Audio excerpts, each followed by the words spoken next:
Veriscan. O'Reilly Auto Parts.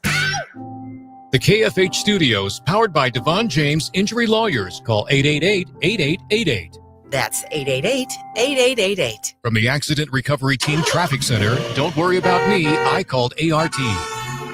Traffic. We're starting to see some heavier traffic volumes on the traffic cameras here in the Wichita area. So watch out as those traffic volumes pick up. Seeing a lot of traffic right now on Kellogg, right around I-235 over in West Wichita. Traffic update from 98.7 and 1330 KNSS in the Accident Recovery Team Traffic Center. I'm Jad Chambers.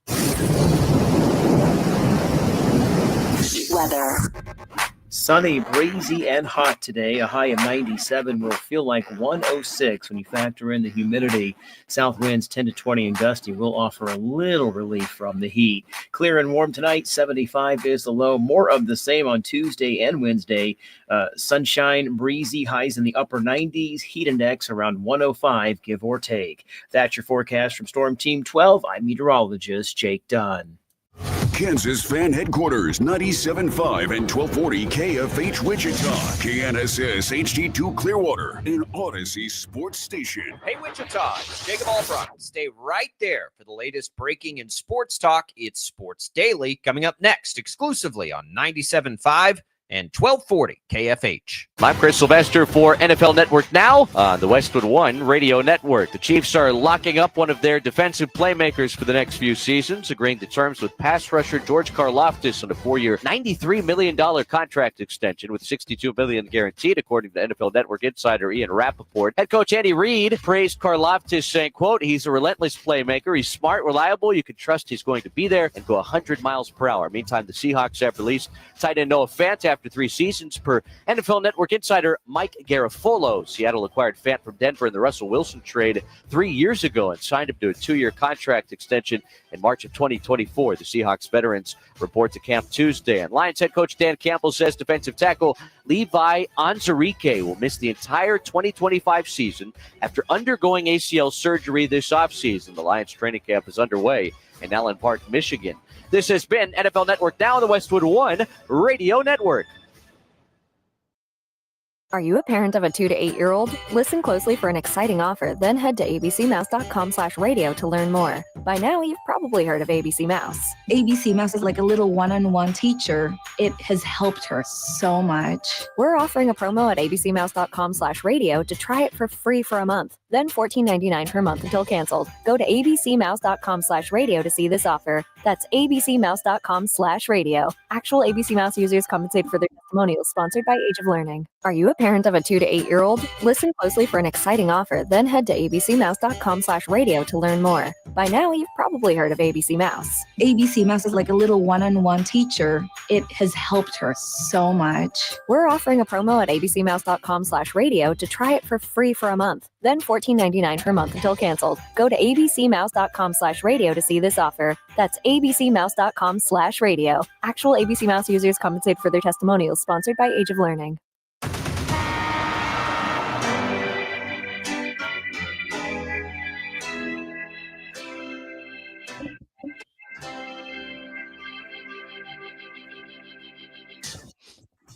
Now, from Wichita's most listened to sports radio, 97.5 and 1240 KFH. This is Sports Daily with Jacob Albrock and Tommy Kester. Well, hey, good morning, everybody. Happy Monday to you. Jacob Albrock, Tommy Castor here with you on Sports Daily. We've got you for the next little while here, Max Power producing, and we're glad to have you through. A lot to get to on the show today. The news cycle is certainly picking up lately, as is just having some activity. We passed over the All-Star break, which is a slower time of the year, and here we go. More Chiefs contract news, the Royals back in action. We've got the Aftershocks advancing. We've got KU's alumni team, K-State's alumni team advancing, and the TBT playing each other tonight. All kinds of fun stuff going on the show. Jalen Thompson, our Royals insider, is going to join us in a little while to discuss that opening series with the Marlins. Does it mean anything to what the Royals are trying to do, or is it just the beginning here, and we'll take it down to the wire at the trade deadline? It's all What's on Tap, brought to you by the Wichita Brewing Company, WBC Delano's debut brew, Hatfield's Mama, a German Kolsch with a clean, crisp character that's smooth and refreshing. Make history with Hatfield's Mama, Wichita Brewing Company, Delano's debut brew, available at all three WBC brew pubs. Tommy, good morning. How are you? I'm good. Happy Monday. Good to see you. Looking forward to getting into it today. Training camp for the Chiefs begins in St. Joe this week as well. So a lot to get to on the program today. Yeah, a lot of news from the Chiefs yesterday, and we'll get to that in the next segment. Just sort of recapping all the headlines here, Tommy. The Chiefs make a couple of splashes. They give George Karlaftis a big deal. We know that Rashee Rice is going to be in camp. We know that Jawan Taylor is banged up right now. Like, it was to kind of get Andy Reid to stand up there for the first time. There was a lot to dig through yesterday. Yeah, I mean, he dropped a couple of big nuggets of information. Obviously, we knew about the Karlaftis signing before Andy Reid talked to the media, but he confirmed that they had gotten Karlaftis signed, and then talking about how Rashee Rice, it's going to be business as usual until the Chiefs know what the suspension is going to be. He'll be in camp with the team. But I thought really notably, Jawan Taylor is going to start the season, or at least start training camp on the PUP list with the knee injury, and no timeline on his return, what that's going to look like or anything. Obviously, the Chiefs have Josh Simmons. They feel like he's healthy on the left side. They signed Jalen Moore, who could probably play on the right side as well. That's going to be pretty interesting to see how things pan out with Jawan Taylor, at least right now, dealing with that knee. Yeah, Andy Reid said it wasn't as serious as another injury they were dealing with, but they'll just rotate Josh Simmons in. I don't know. The question was asked to Andy Reid about Jawan Taylor. How do the initial left tackle rotations come? And I'm not sure if it was, I don't know. I think that Jawan Taylor has never been considered for left tackle. So I'm not sure what that was about, but he's out either way.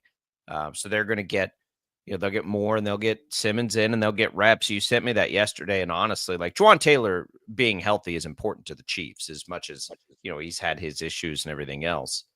Is it the worst thing in the world though? Like, he knows everything. He's been there a long time. If Simmons and Moore both get a few extra reps while he recovers from his injury, probably not. They're both new. They're both new to this thing. So, you can polish that up and it's probably fine for the Chiefs. Yeah, I mean, I predicted, as soon as the Chiefs signed Moore, that eventually he would be the starting right tackle. I really felt like at some point throughout the course of this season, Jawan Taylor, healthy or not, would eventually sort of be phased out. The Chiefs aren't going to re-sign him. They're not going to bring him back. And so you've got to start looking at a succession plan at right tackle. Josh Simmons looks to be the future left tackle for the team. And that frees up Jalen Moore as a free agent signing for the Chiefs to see what they've got in him. I wonder if this potential, changeover is maybe accelerated with the fact that Jawan Taylor is not healthy. And I don't know. I mean, Andy Reid didn't really give a timetable. He did say it wasn't overly serious, but didn't really give a timetable on Taylor getting back to action. And so with extra reps for those guys, and especially Jalen Moore on the right side, that plan may be accelerated a little bit, because I don't think that they signed Jalen Moore to be a backup on that line. I think they liked him, and I think they liked what they thought they could get out of him. He had been a career backup, but had been, I think, blocked in a large scale in San Francisco. Yeah. And so I think they like the potential of what Jalen Moore is, and signed him to be potentially a long-term starter. And I wonder if that plan is accelerated now with Jawan Taylor on the shelf. Well, look, I think the best case scenario for the Chiefs is that Moore and Simmons are your tackles. That just means that's because they're both really good. We know kind of what Jawan Taylor is, but the best case scenario for the Chiefs in general is that all three are healthy, and then they're sorting it out on the field. They didn't sign Jalen Moore to be a backup. They didn't sign Jawan Taylor to be a right tackle either. So, like, they are not beholden to this stuff, probably, especially this year. And just get in there and take the reps. And Andy Reid did say that yesterday. We're going to start with whoever the best player is, when they talked about who's going to be the left tackle, like whoever plays the best. And that's what you got to that's what you've got to look at with the Chiefs, but they need the rotation. They need the depth. They need Jawan Taylor. He just has a bad contract. Yeah, the worst case scenario, I think, for the Chiefs is if Jawan Taylor can't go to start the season, if that knee injury lingers, and then they realize that Josh Simmons isn't ready either. And then you've got, your two ends that they can't play. And so Jalen Moore can't play both positions. And so what does the depth look like there for the tackles for Kansas City? So that's the worst case scenario. Andy Reid, and it's been a while since we've heard from Andy Reid. He doesn't overly hype things up. I mean, he tries to downplay things a lot. That's just kind of what he does. And so, yeah, I mean, he said that it's not very serious for Jawan Taylor. I mean, we'll see what that actually looks like. I wouldn't be overly optimistic that we see him at all in training camp. I don't know if he'll be back. I think he'll be back before the end of training camp. He said yesterday, Christian Fulton, he said, if Taylor is ahead of Fulton with whatever, he didn't get into the specifics of either of them, but Fulton is behind Taylor. What's the point then of utilizing Jawan Taylor in training camp? Like, I just don't see what the benefit is. What's the point of using anybody in player? I mean, they're players. They need reps. They need training camp. Like, it's Andy Reid runs a tough camp. I get it. But that's a big reason why if I'm the Chiefs and Jawan Taylor, I'm holding Jawan Taylor back because he's dealing with an injury right now. And that Andy Reid runs a tough camp. Why take that risk? Get him healthy, put him on the shelf. I don't think we'll see Jawan Taylor in training camp. Now, preseason could be different, but I don't think there's really any point to do that, knowing that he's coming back from that injury. Yeah, we'll wait and see. I mean, either way, these young guys new guys. In one case, they're going to get reps. And Fulton is another piece. Look, Fulton's got it. They need the depth in the secondary. There's no question. And I don't, he didn't get into the specifics of either injury, but if he is behind Jawan Taylor, then it tells you that it's a more serious injury concern at this point. I don't know that any of it is overly serious at this point because it's about to start training camp and there's lots of time for guys to get right, get back, and do everything. But Fulton is a guy who hasn't experienced anything with the Steve Spagnuolo defense, so you'd like to get him in for sure. But the Chiefs they'll take it slow with all of these guys, and then we'll get the rookies in, and we'll dig into the George Karlaftis scenario. We see it after we see T.J. Watt. It's all very interesting. We're going to take our first break. When we come back, we'll dive into that for the Chiefs. That's the big news yesterday. That random Twitter guy got it right again. He had it again. There you go. But we'll get into it next. It's Albrecht and Caster at Sports Daily on a Monday. Don't go away.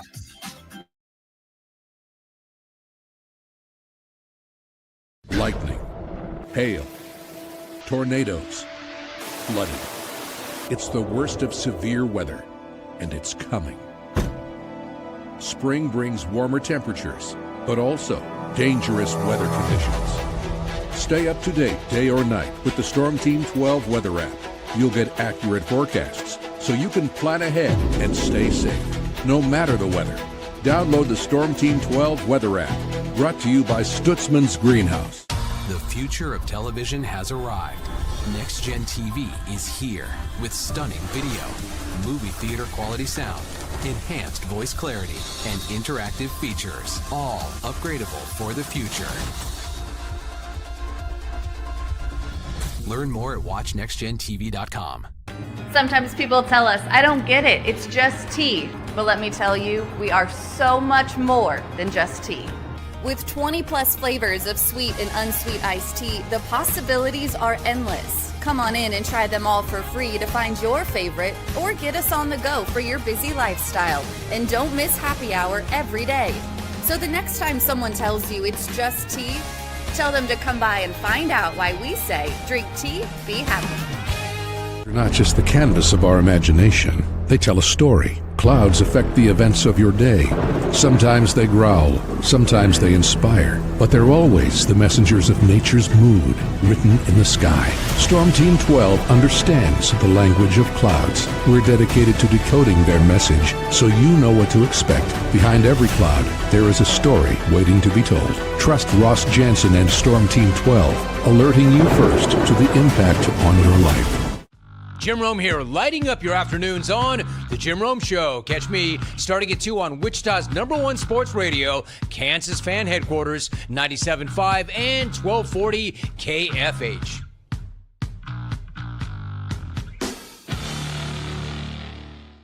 What is GMFB Overtime? It's Peter, Jamie, Kyle, and Akbar breaking down the NFL 5 days a week. It's okay to be excited. It's this, that, and a whole lot of fantasy. It's football for everyone.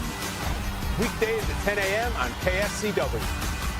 Odyssey is one of the most influential audio and entertainment brands in the nation. You already know Odyssey's iconic local radio brands in Wichita. But did you know Odyssey has the country's best collection of music, news, and sports brands? Odyssey is also a premium podcast creator, major event producer, and digital innovator. Odyssey brings people together across the country and right here in Wichita. Odyssey also delivers meaningful radio and digital audio results. Find out our story and impact at odysseyinc.com/Wichita. Make yourself known now. 31001 in traffic pursuit. Oh my God, here. Investigate TV Plus begins with real people. We investigate stories that impact you and inspire change every day. Something is broken. Real problems. Why are they hiding it? And real solutions. My daughter was dying in front of me. What was your reaction when he said that? Investigate TV Plus, weekdays at 3:30 p.m. on KWCH. Sometimes people tell us, I don't get it, it's just tea. But let me tell you, we are so much more than just tea. With 20 plus flavors of sweet and unsweet iced tea, the possibilities are endless. Come on in and try them all for free to find your favorite, or get us on the go for your busy lifestyle. And don't miss happy hour every day. So the next time someone tells you it's just tea, tell them to come by and find out why we say, drink tea, be happy. Mornings are busy. We're here to make your mornings better. We report the stories that affect you. 3 more hospital lies from contaminated apple juice just a day after the FDA issued a recall. We're here to make your mornings better. Closing east and westbound lanes of K96 for repairs. With 12 News, you're prepared for your whole day. Scattered thunderstorms across the state into the afternoon. Stay a step ahead with 12 News this morning on KWCH and KSCW.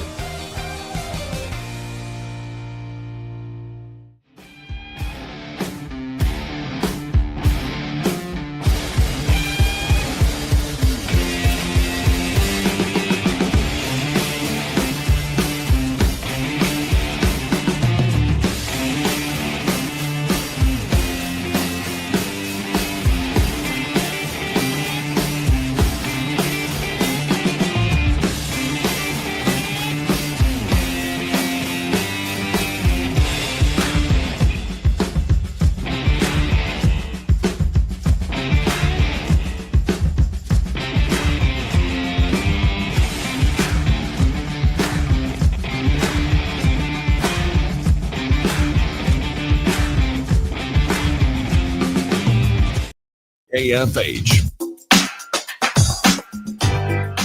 Hey, you want to win a trip to see Zach Brown Band, Love and Fear, live at the Sphere in Las Vegas this December, including a 2-night stay in a suite at the Venetian. The only hotel directed to the Sphere. I didn't even know that. Connected directly to the Sphere. It's easy to enter the national contest for a chance to win a trip to the show. Download the Odyssey app and listen to KFH for at least an hour. Learn more at odyssey.com/Zach. That's ZAC. Thanks to Messina Touring Group. Tommy, have you seen the Sphere down there? Have you been to Vegas since they built that thing? No, I've not. I have not been down there since they've built that. It's wild. It's wild, and I've only seen it from the outside. It's so cool. It's so cool looking. Just like a giant circular TV screen. They put all kinds of fun stuff up on there. Do I have to give up my man card if I've never really been a Vegas guy? I've been a couple of times. I don't mind it. But I don't like, I know there are people that love going to Vegas, and I've never really been that guy. Yeah, I'm not sure I know what to say to you right now. It's gotten too expensive. Yeah, but I don't like losing money, and I'm not a good enough gambler to be able to know what I'm doing, to be able to not lose my money. And so I think I know the temptation there, and I'm worried that I would fall into that trap and I would have to take out a second mortgage on my house. Yeah, I mean that's intense. I would say if that's a concern, yeah, probably is not the best place for you. Yeah. Um, but if you can take a wad of cash that you know you're probably going to lose and not worry too much about it, it's the best place in the world. I love Vegas. I love craps. I love the vibe. I love that everybody's having a good time. I love the whole thing, except that it's really expensive now. Didn't used to be that way. I still don't know how to play craps, and you tried to show me.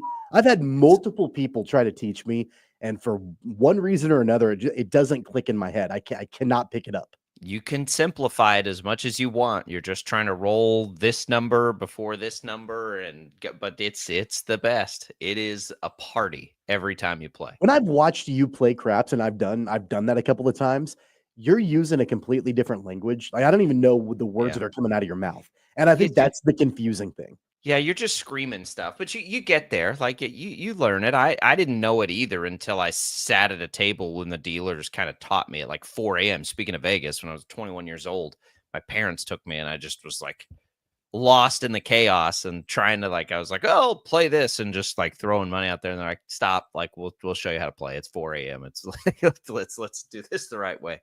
But man, it's fun though. Everybody agrees too. Like if you talk to people no, I don't ever hear anybody be like, yeah, craps is okay. Like that knows how to play. Craps is okay. No, it's usually like, oh yeah, craps is, I don't waste my time with anything else. Once you learn how to play and you get on like one heater and experience that rush of a happy table, it's the best. Anywho, go see the Sphere and you can play lots of craps down in Vegas. I will say, going back to the actual contest, Zach Brown Band, they're phenomenal. I've seen them a couple of times, and they're one of the best shows I've ever seen. So I can only imagine what it would be like having them at the Sphere. Widely considered, from everything I've ever heard, one of the better concert bands ever. And yes, I think that'll be an awesome show. Glad to have you able to enter for that. We'll tell you more about that as we make our way through the week. All right, let's go back to the Chiefs. George Karlaftis gets his deal. We have talked about that. Well, first, let's get to a comment from Rick, based on what we were just talking about. He said he hopes we speculate on Christian Fulton being on the injured list too. Neither of us like Juwan Taylor. We don't need to speculate about anything. Andy Reid said they're both on the PUP list, so it's not a speculation. Fulton and Taylor are both there. It's not that I don't like Juwan Taylor. I don't like Juwan Taylor's contract. Juwan Taylor's an average right tackle. They're paying him to be a left tackle. So that's what's made it hard. It's just a financial restriction. The Chiefs will be a worse team if he doesn't play. Like he's better than replacement value. He's an average tackle. He gets penalized too much, but he's fine. He's just overpaid. That's all we ever say with Juwan Taylor. He just has a really big contract, and it's at a spot where you don't need a really big contract. Well, and the fact that, I mean, you go back to when the Chiefs brought him in, they brought him in with the purpose to be the left tackle, and that never happened. He never played at left tackle, and I mean that was the part of the reason why they signed him, a large part of the reason, to be the future and long-term left tackle on that team. And so knowing that, and knowing that he's never moved over and played that, and they've had a revolving door at left tackle ever since that, I think that's part of it too for me. And look, I do agree that they need him on the field this season, but I do think that the more that you can get some of these other guys, and whether that's Jalen Moore or others, to be able to get reps on the right side of the line with Juwan Taylor on the shelf, you're probably looking at what the future plans are at that position long-term for the Chiefs. As far as Christian Fulton is concerned, I think where I'll speculate is that the Chiefs absolutely need to have him on the field for sure in that secondary, because it's a very thin secondary, especially at the cornerback position. I mean, you go and you look at who they've got on that depth chart. I would imagine that Christian Fulton is he might be the most experienced cornerback on that roster. I mean, Chamari Connor is there. I know people like him. Joshua Williams is there. I think he's got some potential.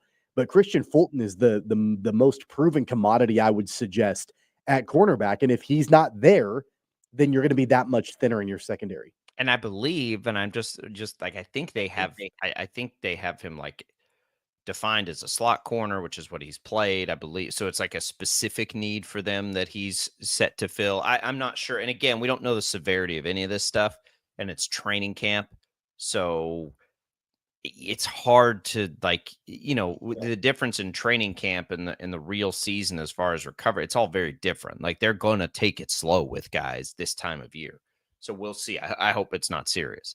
George Karlaftis is making serious money. We don't have all the exact contract details. We only essentially know it's 4 years and $88 million. So what that would do is give him $22 million a year on average, which is basically the same money they just gave Trey Smith. I know it's different positions, but it would put him right now. I believe if I can decipher these lists correctly, it would put him just outside, Tommy, the top 10. And we said last week we were just guessing, and we guessed right. Like, what would it take? And our guess was that he'd need to get paid like a top 10 or 15 tackle. And that's exactly what he's getting paid at. And that's probably a fair deal. I can't wait to see the contract details to see how they maneuvered this out. It's apparently 32 guaranteed at signing of 88, so a little more than a third. It's 62, I believe we know, of total guaranteed money. It's an extension, I believe, too. So I think he doesn't become an unrestricted free agent until 2031. So we've got to get some more details on the exact language of the contract, and even the contract tracking sites don't have it yet, which makes me think we just don't have it. We can stack it up on average, though, and on average, it puts him just outside the top 10. That's right where we thought he'd end up. And I think for the Chiefs, the fact that he took a deal like that just outside the top 10, that's probably a financial win for the Chiefs if he's healthy. Yeah, I think so, because there's always the potential that he could be a top 10 edge rusher. Absolutely. Right. Yeah. And so if you're getting him at a price where he's outside of the top 10, and then he continues to grow and mature and get better and better and better, then that could end up being a really smart financial move for Kansas City. The one thing that I will say is that on the flip side, I mean, there is risk there. And if you're going to go glass half empty, he's been in the league for 4 years now, and he's been good. He's not been great. And so has he hit a peak of, will he get any better? And so you're locked in to a contract for quite a long time. He's signed through 2031, I think. I think that's right. Is when the end of that contract is. So you could, on the flip side, if he doesn't continue to get better as the years go on, you could be saddled with George Karlaftis for quite a long time. Is that necessarily the worst thing in the world, though, if he's a good but not great edge rusher? I think that it might be a little bit more, you might feel more secure about that position as opposed to having to go out and try to find somebody on the open market. It's a good thing. I mean, they paid Frank Clark the most money at his position at the time they did it, right? I believe that's right. I think it was the biggest at the time when they did it. It was close to it. It was a lot of money. And he never had more than 8 sacks. Now, we know how critical he was in postseasons, certainly. But in the regular season, I mean, he really wasn't that productive. And so Karlaftis has been more than that. I only bring him up not as like a knock on Frank Clark, because he helped them win Super Bowls. There's no question about that. It's that they were overpaying there, and they made it work. They need it so badly to be able to do the things they want to do defensively, that if Karlaftis just gives them what he's given them now and doesn't grow anymore, which is probably unlikely, he'll probably get at least a little bit better. But even if he just stays the same, I think it's a fair deal, because right now, I think his sack numbers, you're looking at him as like a top 15 to 20 guy in the league, which is good, which is, when there's 64 of them in the league starting, like that's pretty good. And that's about what he's getting paid at. Now you bake in, well, what if he gets a lot better? And then you go back around, something we didn't get to last week, and you look at what TJ Watt just got paid at 31. At 31 years old, TJ Watt's making double what George Karlaftis is going to make. Now, I think TJ Watt's great. I've told you I think George Karlaftis has room to grow, but the Chiefs couldn't make him one of the top guys, and they didn't. So I like this for the Chiefs quite a bit. But are you going to try to tell me that TJ Watt is, worth twice as much as George Karlaftis? Is twice as productive? Absolutely not. And so I look at those deals, like I look at these deals for the top guys, TJ Watt, Myles Garrett. who are incredible players. Max Crosby, incredible players. Those aren't good contracts. Those guys aren't going to win those teams aren't winning Super Bowls. So, like, I don't know. Like, I think that it's a position that's being overpaid in general. My opinion. I know it's important because they put pressure on the quarterback, but I just look at those deals. It's like wide receiver was way back in the day. There was a time before the league changed the rules and did everything where you basically, like, the top paid receivers, those teams never had a chance. And I'm starting to feel that way about some of these edge rushers. Like, don't you think all of those teams, the Raiders, the Browns, the Steelers, Donnell Hunter for the Texans is the other one, but his is a short deal. But don't you think all those teams would be better served using that money for 3 or 4 players to help them win? I mean, I think it depends on who the player is. I'll give you an example of a player that I feel like the team absolutely had to have, and considering they didn't have him, that really hampered their chances at going all the way. And that's last season in the Detroit Lions. And Aiden Hutchinson went down with that broken leg. I think they absolutely had to have him down the stretch and in the postseason. And they didn't win a Super Bowl due, I think, in large part to the fact that they didn't have Hutchinson out on the field. He's going to be due for a contract. And I guarantee you that after what the Lions saw with him being out down the stretch with that broken leg, that they're going to pay him because they probably recognized that they missed out on a championship run without him. I get it. But a part of his value for them and that team as a whole is the money that he commands is being used in a lot of other places for them to have the best offensive line in football. And man, you want to talk about devastating injury news. They just lost one of their tackles for the season. But that's how they pay their offensive line that much. That's how they retool a total defense to try and get them better. I mean, the players are important singularly, but Trey Hendrickson wants this great big deal for the Bengals, and he's been incredible. But Trey Hendrickson by himself is not going to have the Bengals aren't going to be this great defense because they had Trey Hendrickson last year and they were the worst defense in football.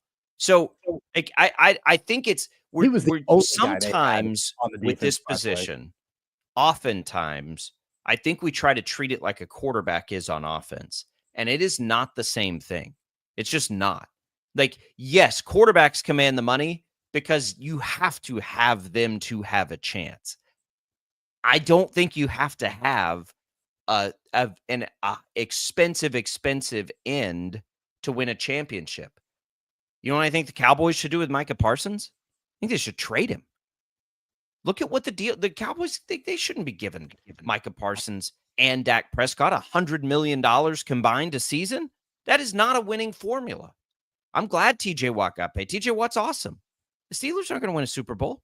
The Browns aren't going to win a Super Bowl. You got to get down to Nick Bosa and the Niners, who, look at the injuries and things he's dealt with. Like, there's not a great correlation right now. If you go and look at the teams that are paying their ends this way with direct success to championships. Now, I think the better path is to draft them well. That's what I think the better path is. George Karlaftis is somewhere in the middle.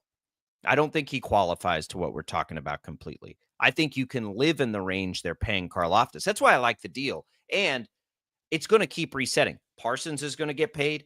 Hutchinson's going to get paid. Like the money we just saw TJ Watt and Myles Garrett get is going to get surpassed again. And the Chiefs, hopefully, if they can sit here with Karlaftis getting them 10 sacks a year at $22 million, it's going to be a steal. So I like the deal for the Chiefs and Karlaftis. I think that's the sweet spot. What they just did is the sweet spot for that edge rusher. If you can get them in young and they're good, and you can keep them in sort of that middle of the pack.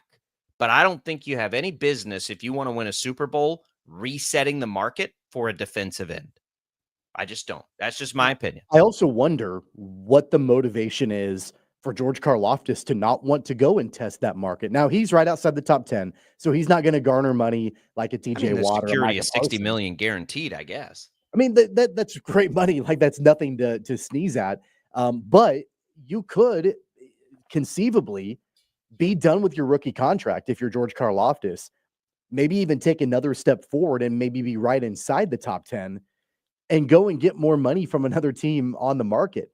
And so I know that there's a lot of other factors than just the money out there. And I know Karlaftis, it's the team that drafted him, and you've got this dynasty and championship runs and all of that. Maybe he didn't want to go test the open market, but I do think that there's a scenario where he could have ended up making a whole lot more money on the market.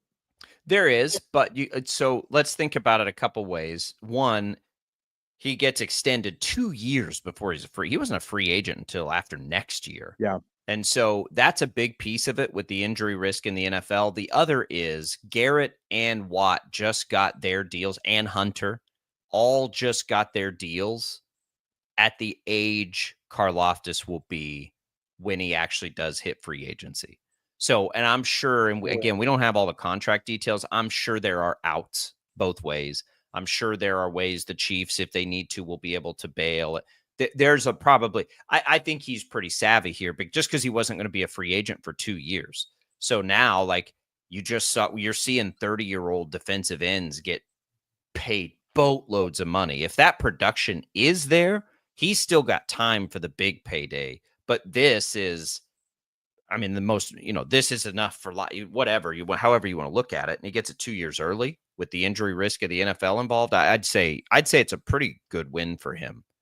I mean, his production isn't off the charts. It's good, and the Chiefs have to have it, and they love his energy, and they love the player, and we all love the player. Who doesn't love George Karlaftis and the way he plays football? I think it's a very smart deal on both sides for me. Like, I like this one quite a bit, and I wish they could do the same thing with Trent McDuffie, but they won't be able to. Trent McDuffie is going to need to reset the market. He's the next one. I mean, he's the only one they've got left. So yeah, he's he's a different animal. Every time anybody doubts Brett Veach and his ability to get things done, he's able to do it. So, does Brett Veach have the appetite to be paying the highest paid corner in the league? I think is the question to answer. But I'm not counting out the potential that they do get McDuffie signed. I mean, I'm not either, I'll count out getting it as the 11th highest paid player at his position, which is what they just got with Karlaftis. They're not going to get that with McDuffie. Unless he just loves it so much. But he's like top corner money guy. We'll come back. We'll continue that conversation and many others on Sports Daily.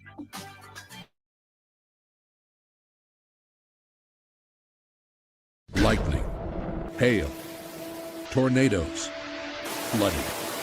It's the worst of severe weather, and it's coming. Spring brings warmer temperatures, but also dangerous weather conditions. Stay up to date day or night with the Storm Team 12 weather app. You'll get accurate forecasts so you can plan ahead and stay safe, no matter the weather. Download the Storm Team 12 weather app, brought to you by Stutzman's Greenhouse. The future of television has arrived. Next Gen TV is here with stunning video, movie theater quality sound, enhanced voice clarity, and interactive features, all upgradable for the future. Learn more at watchnextgentv.com. Sometimes people tell us, I don't get it, it's just tea. But let me tell you, we are so much more than just tea. With 20 plus flavors of sweet and unsweet iced tea, the possibilities are endless. Come on in and try them all for free to find your favorite, or get us on the go for your busy lifestyle. And don't miss happy hour every day. So the next time someone tells you it's just tea, tell them to come by and find out why we say, drink tea, be happy. They're not just the canvas of our imagination. They tell a story. Clouds affect the events of your day. Sometimes they growl, sometimes they inspire, but they're always the messengers of nature's mood, written in the sky. Storm Team 12 understands the language of clouds. We're dedicated to decoding their message, so you know what to expect. Behind every cloud, there is a story waiting to be told. Trust Ross Jansen and Storm Team 12, alerting you first to the impact on your life. Jim Rome here, lighting up your afternoons on The Jim Rome Show. Catch me starting at 2 on Wichita's #1 sports radio, Kansas Fan Headquarters, 97.5 and 1240 KFH.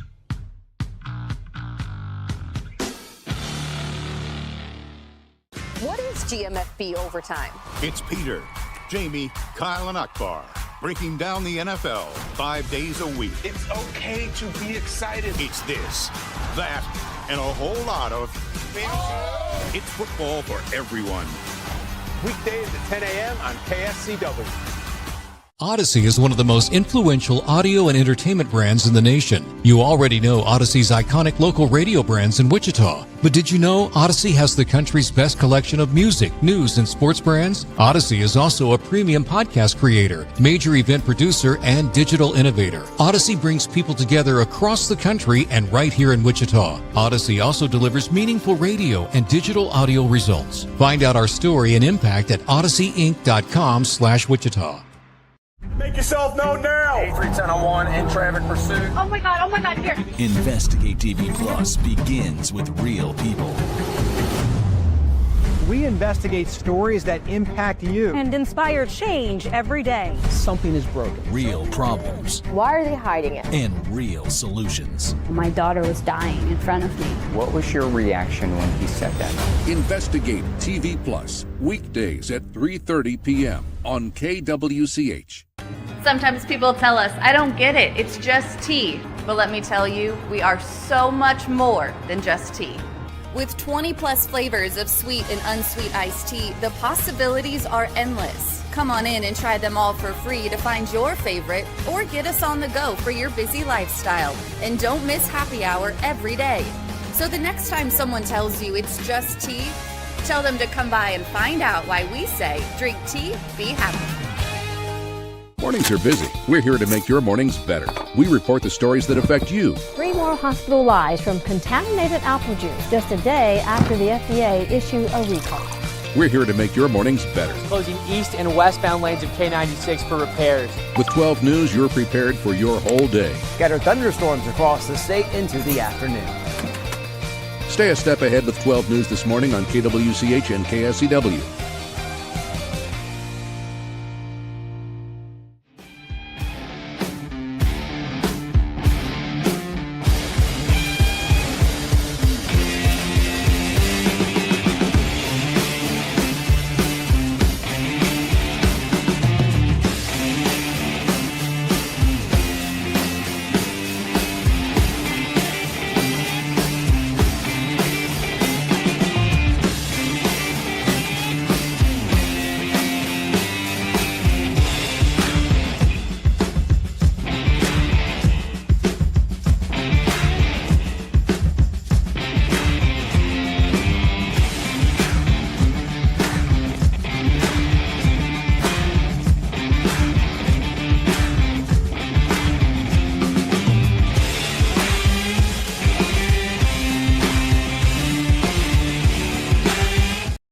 On KFH.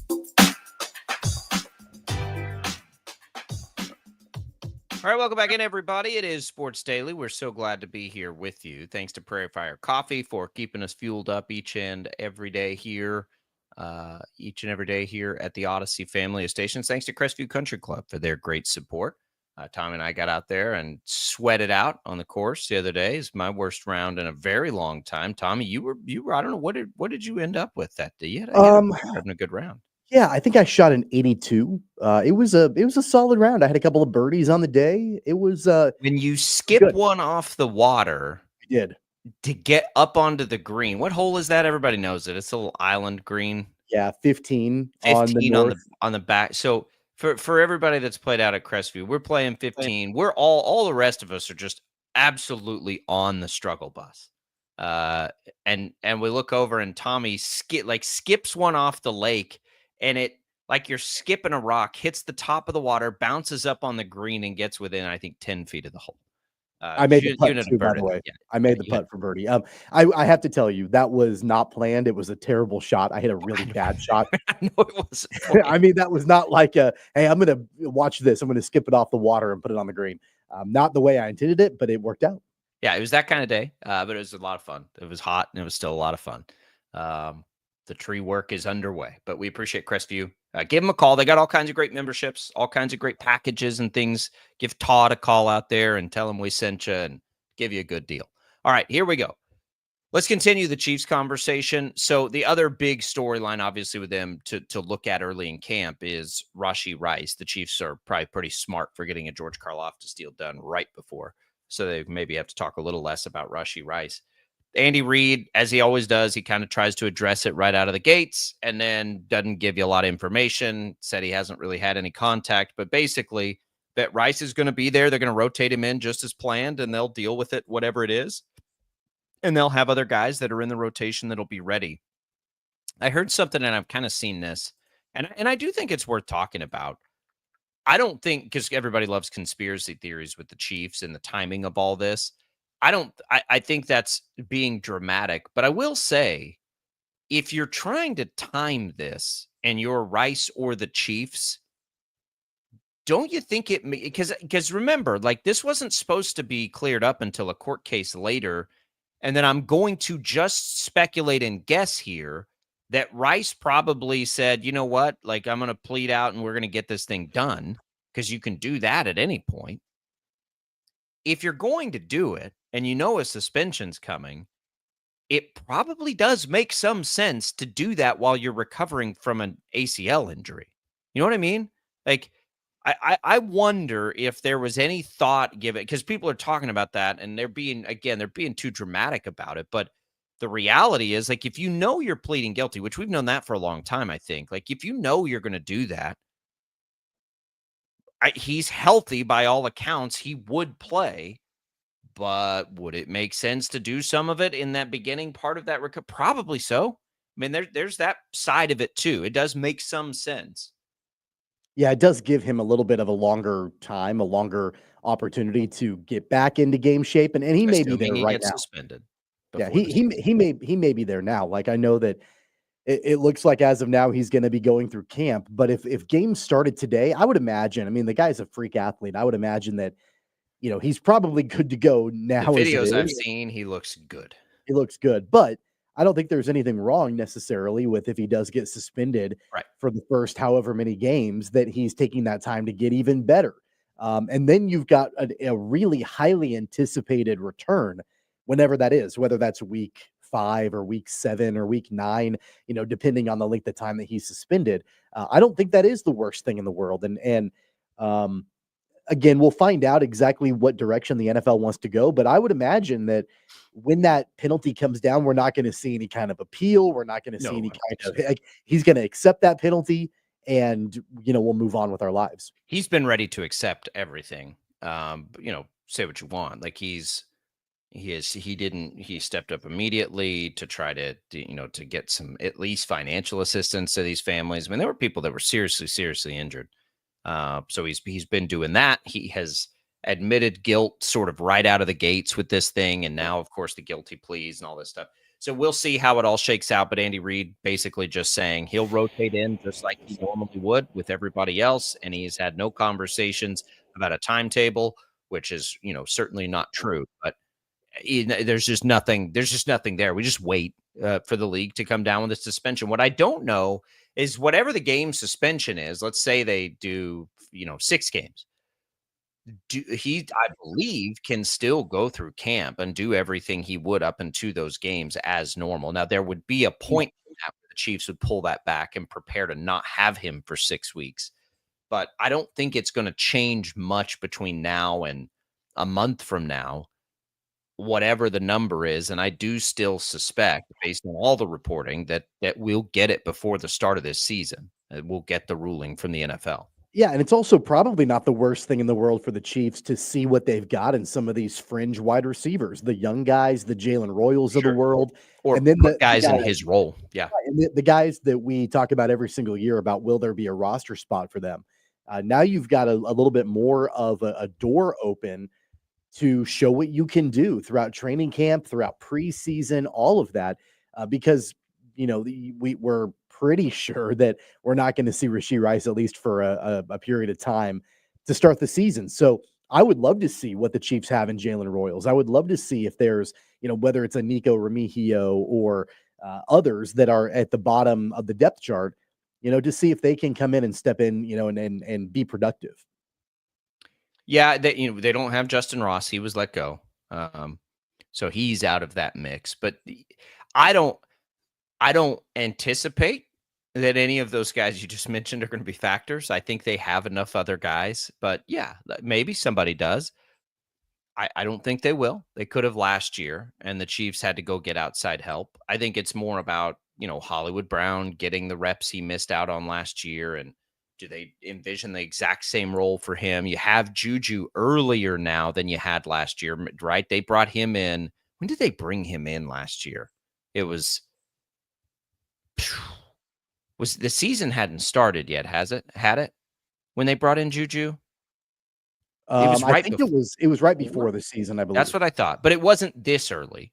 So you've got him in there. Maybe if you need to, the thing they can do is with Rice is like whatever position they envision for Rice. Now maybe you let some other guys work that spot when you weren't anticipating them being that spot. So if you had Juju or Royals or Brown, like potentially playing a different spot, it's like, well, can one of those guys play Rice's spot until he gets back? I think that gives you a little bit of help. It's probably good to have Rice there with them because Rice is very good at what he does. But we'll all sit back and wait. But I think the anticipation is still that it's all coming before the beginning of the season, and we're off to the races with a bunch of Chiefs news right before this slow off season has elevated between Trey Smith's huge contract, but relatively speaking, Karlaftis basically getting the same contract, but it doesn't feel as huge, relatively speaking, because of what other guys are getting paid. The Rice news, like now we're starting to get into that groove here, and it's it's football camp, and Andy Reid's going to run these guys to death like he always does, and he's not going to make any apologies about it. He does the same thing every year. He's like, within the rules, but I listen. Yesterday he said something to the effect of, I listen to the players, and every year the players at the end of the year, they're like, man, I'm glad we were running that XYZ drill because we just did it again. So he's not going to change what he does. It's never failed too. I mean, we've got the hottest, days of the year happening now and this week and next week. And I know it's, going to be probably just as hot in St. Joe, during this as well. So it's always a welcome to the NFL deal for the rookies. Who was the rookie last year? Was it Worthy that was puking on the sideline? There was a rookie that was puking on the sideline, and you're like, all right, welcome to Andy Reid in training camp. This is what they do up in St. Joe. So it's always brutal. But I think it ends up being good for those guys. You remember the year it was hot and Travis Kelce was like getting in fist fights. It's like just total, like we've all been there. Absolute frustration, anger of just like how hot it is. And oh man, it's so funny too, because you would imagine, at least I would, if I'm this star college athlete and you're like, I finally made it. All right, now I'm a pro. And you get to Chiefs camp, and it's probably just like being back in high school at 2-a-days. You're like, what the hell is this? But the good news for the Chiefs and Andy Reid is you've got all your leaders like totally bought in. So like, where are you going to even look to complain when the old men, Jones and Kelce and Mahomes, are out there hoofing it with everybody else? Like, what are you going to say? Like, you just got to go.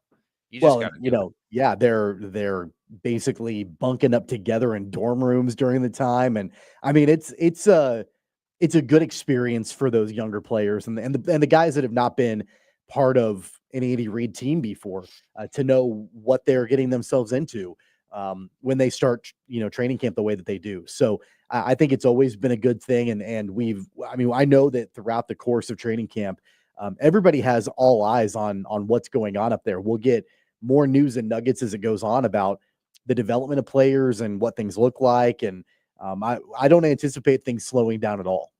No, it's going to be an intense camp. I've kind of got my eye on Royals with this Rice news.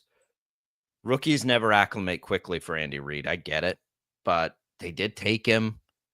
He's there. Like I don't know. I think the Rice thing could sting a little bit.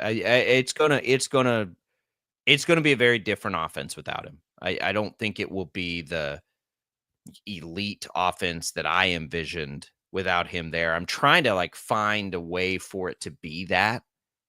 It was certainly better at the end of the year when they got Hollywood and they started to get guys back without Rice, but it wasn't what I keep envisioning for this top shelf offense. So I'm trying to like look at this and recalibrate expectations for the Chiefs. Like, what if they win one less game without Rice or two less games? What if it's, what if they're a 3 seed in the postseason and they had to play maybe 2 road games, like at Baltimore and then at Buffalo or whatever it is? I'm trying to think about all that stuff, but the Rice being gone a while is going to, I think, hamper what they do offensively. I think it takes you from a great offense to a good offense, and I think that's a best case scenario. Yeah. Well, I mean, look at the number of games that they won last year with Rice on the shelf. They won a lot of games, but they weren't a good offense. Yeah, but I mean, at the end of the day, they were still winning games, and right. so yeah, I agree with that. I'm not ready to change my expectations on what the end result is for the Chiefs during those games that Rashee Rice is not playing. I'm not ready to change that because I think that even we've seen it. It's been proven before that the team can still win football games without Rashee Rice on the field. You want to have him there. You want to have him there. Absolutely. You want to have him anchoring the passing game. Absolutely you do. But I think you've got another year of Xavier Worthy, another year older. He's more acclimated to the system. Hollywood Brown looks to be healthy and ready to go. Travis Kelce looks to be in fantastic shape to be a pass catcher this season. I'm not willing to change my expectations, even if Rashee Rice is gone for, let's say, 8 games. I'm not ready to change that yet. I'm just ready to change expectations for how great the offense can be with him gone, I guess is what I'm saying. You want to know who has, like, Hollywood Brown, the opportunity for him right now is tremendous to step into a larger role. All right, we'll come back. We got to get to some Royals baseball. We got to get to some TBT basketball. It's all coming in the next hour of Sports Daily.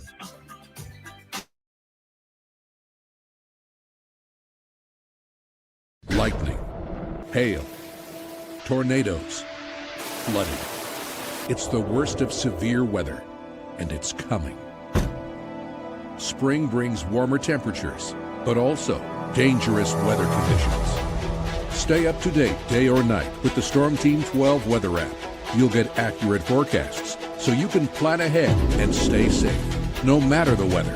Download the Storm Team 12 weather app, brought to you by Stutzman's Greenhouse. The future of television has arrived. Next Gen TV is here with stunning video, movie theater quality sound, enhanced voice clarity, and interactive features, all upgradable for the future. Learn more at watchnextgentv.com. Sometimes people tell us, I don't get it, it's just tea. But let me tell you, we are so much more than just tea. With 20 plus flavors of sweet and unsweet iced tea, the possibilities are endless. Come on in and try them all for free to find your favorite or get us on the go for your busy lifestyle. And don't miss happy hour every day. So the next time someone tells you it's just tea, tell them to come by and find out why we say drink tea, be happy. They're not just the canvas of our imagination. They tell a story. Clouds affect the events of your day. Sometimes they growl, sometimes they inspire, but they're always the messengers of nature's mood, written in the sky. Storm Team 12 understands the language of clouds. We're dedicated to decoding their message, so you know what to expect. Behind every cloud, there is a story waiting to be told. Trust Ross Jansen and Storm Team 12, alerting you first to the impact on your life. Jim Rome here, lighting up your afternoons on The Jim Rome Show. Catch me starting at 2 on Wichita's #1 sports radio, Kansas Fan Headquarters, 97.5 and 1240 KFH.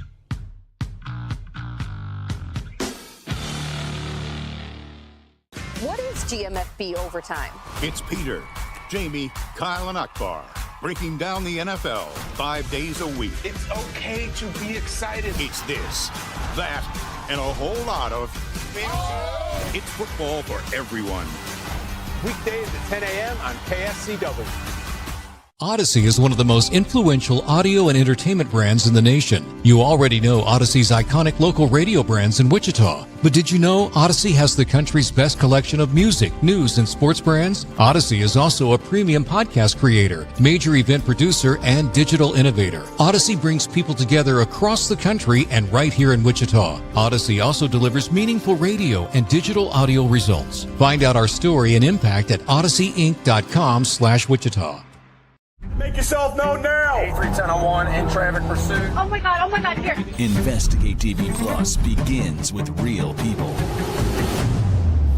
We investigate stories that impact you. And inspire change every day. Something is broken. Real problems Why are they hiding it? and real solutions. My daughter was dying in front of me. What was your reaction when he said that? Investigate TV Plus, weekdays at 3:30 p.m. on KWCH. Sometimes people tell us, I don't get it, it's just tea. But let me tell you, we are so much more than just tea.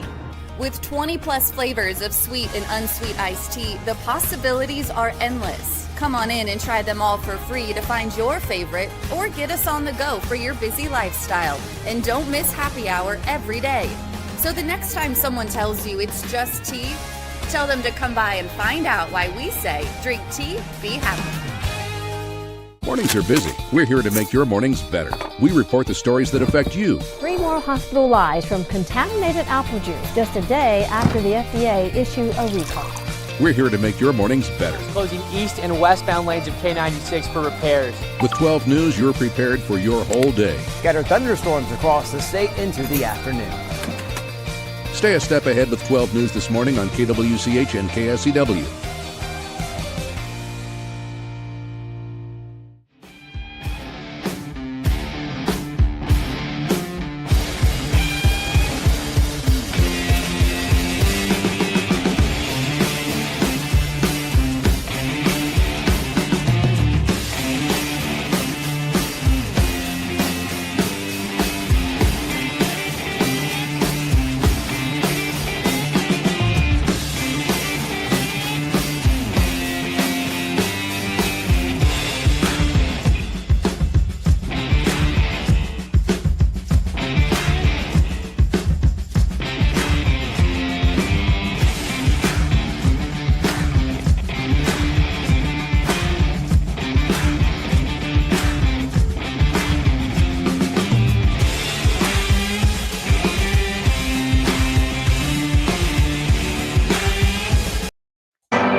Now, from Wichita's most listened to sports radio, 97.5 and 1240 KFH. This is Sports Daily with Jacob Albrock and Tommy Kester.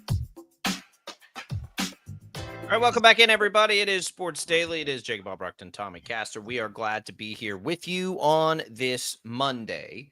We've got Jalen Thompson, our Royals insider, coming up later this hour to help us navigate that Marlins series and look ahead to tonight's debut game against the Cubs. Should be a fun series for the Royals. We'll get to that as we make our way through. We've got to talk some of the Aftershocks in the TBT. An exciting weekend. They looked really good last night. A lot of these new faces sort of leading the way.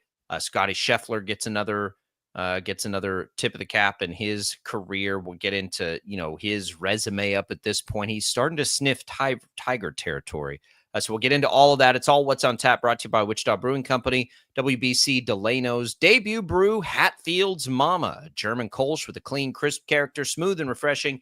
Make history with Hatfield's Mama, Wichita Brewing Company, Delano's debut brew. It's available at all 3 of the Wichita Brewing Company brew pubs.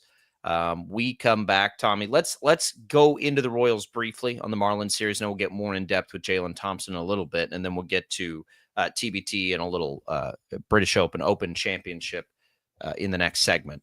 So, look, that was disappointing to lose 2 or 3 to Miami. They are now 5.5 games back of the wild card. I would tell you, though, that I was at least pleased that in 2 of those 3 games offensively, they looked pretty good. The first game, it took them a minute, but to come all the way back and then you lose it at the end, which is really, really disappointing. It gets into the extra innings thing, which I really am sick of the extra inning ghost runner thing. I'm so over it. It's fine. It's the same rules for everybody. I just don't think we need it anymore because the games are moving fast enough. I think we can just play them as normal. I hate that it's putting these relievers. Like, I feel terrible for these relievers that have to get out there and inherit a runner at second with nobody out. Anywho, They lose. And so now they lose 2 of 3 in a series. We really needed to see them win 2 of 3, but the remedy to that's pretty simple. Now you win the Cubs series when maybe we didn't expect them to win the Cubs series, and they're right back where they wanted to be.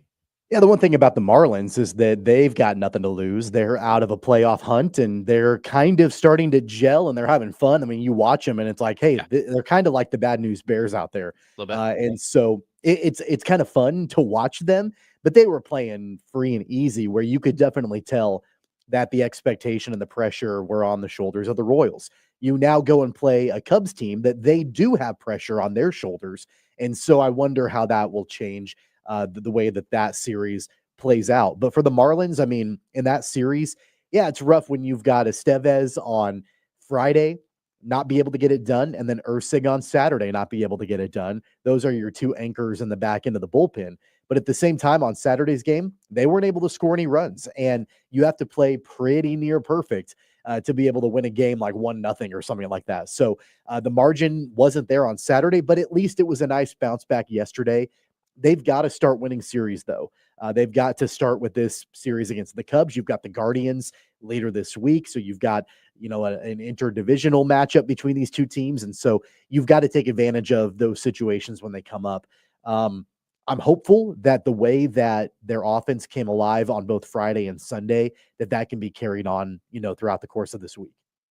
Yeah, that's the thing. Like, had they not scored any runs in that series, I at least I would be having a very different conversation here this morning.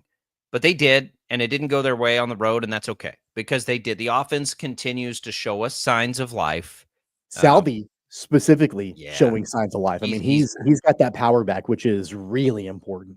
He's back. He is back. Like, he looks normal now. Jack Caglione had a couple of really nice at bats. He took one the other way finally, which has been a problem for him because pitchers will just continue to pitch him away.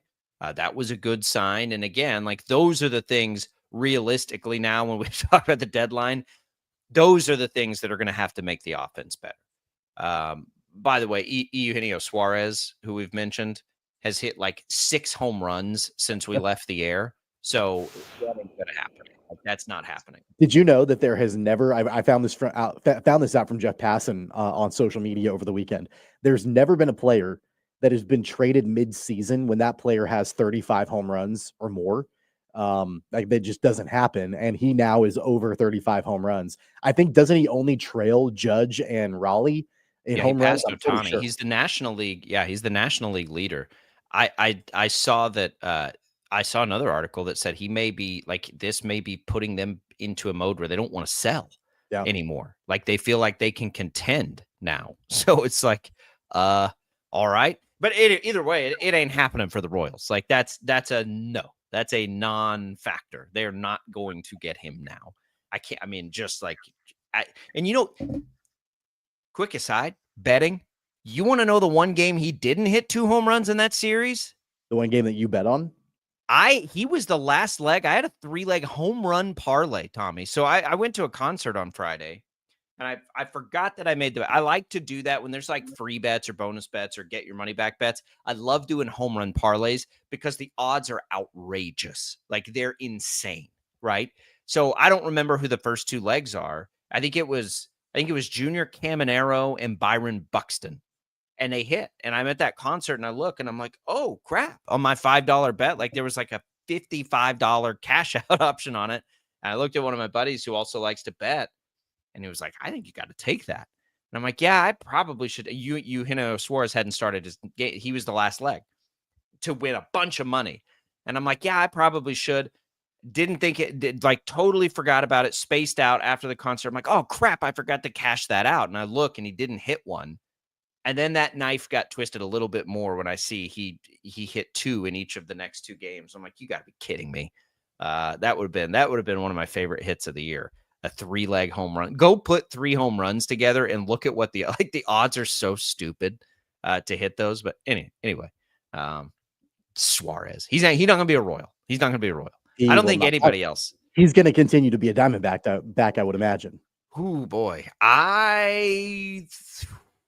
how far back are they? They are They're back to 500. I think they they're swept back to 500, 4.5 back. What are they in? Their division is, and that's for the man. They'd be 8 back of the Dodgers. Not quite. Yeah, 8 back of the Dodgers. A lot of baseball to play. He's kind of like Lugo, honestly. Like he's the hitting version of Lugo. Like you go on the market and you instantly have probably the most desirable player. They're both essentially rentals. What do? You're a contending team. You're a contending team with the most desirable assets on the market who are both rental players, and you're both small market teams. Like in the Royals are far more small market than the Diamondbacks, certainly. But what do? It's a tough call. It's a tough call, and now they face one as well. And the answer, and we'll talk to Jalen Thompson about this, to me is very clearly you play out almost every game until you hit that trade deadline and you just see what you've got and you see what kind of offers come in. I think you very quietly say, hey, you can send your best offer. Like, I don't know what we're going to do, but if you're interested, send us your best offer. We're going to see how the next 2 weeks play, and we may take it. So I don't think there's anything else for the Royals to do. I don't think that I want to see them go be aggressive and add players right now. I don't think I want to see that either. I don't want to see him trade him. I just want him to play the next 2 weeks, and we'll see. But yeah, it wouldn't surprise me one bit if Piccolo hangs out until the very last second to make these decisions, especially with a guy like Lugo. Yeah, I think that's what you have to do. I don't think you go and you make these moves right now. Unless the only one that you would do that for is if somebody blew your socks off for Lugo, which probably isn't going to happen yet. So that's the only outlier to why that wouldn't be the play to me. Like, the only reason is if somebody just got outrageous with their Lugo offer, in which case you wouldn't want them to accidentally go trade for somebody else if they were willing to give up those kinds of assets. Other than that, yeah, I mean, like, what are you doing? If like you got to just sit and wait, because all this whole wild card is fascinating. And I've seen some of the national guys are like taking a step back to how wild and how much fun this season has been with the parity and everything. But we're talking about what will the Royals play? They'll play another, I mean, goodness, Tommy, before it's July 31st. Do they finish the Atlanta series before the deadline, or is it the 30th? Yeah. So they basically 9 more games. You want to talk about what could happen if you go 7-2 or 2-7, like, which are totally reasonable. The whole thing could turn upside down based on what a handful of teams do here. It's going to be, those games were a little too, like, I could feel the Royals pressing because I could feel it. I'm like, God, like everything feels like it's so, like these feel like playoff games. Like, I don't know what you can do to loosen that. Probably nothing. But it's a tough spot. Yeah, I mean, again, I think you hang out until the very last second because, like you said, like I think it's conceivable the Royals could go 7-2 in the next 9. They could also go 2-7 or 1-8. Like, it's just been wild swings. So I think I agree with you, unless you get an offer for like Seth Lugo that blows you away, you have to wait until the last second. Yeah, it's just we'll get with Jalen Thompson, see if he's reading the same thing. When we come back, though, we got a lot of other headlines to get to. We'll do it next on Sports Daily.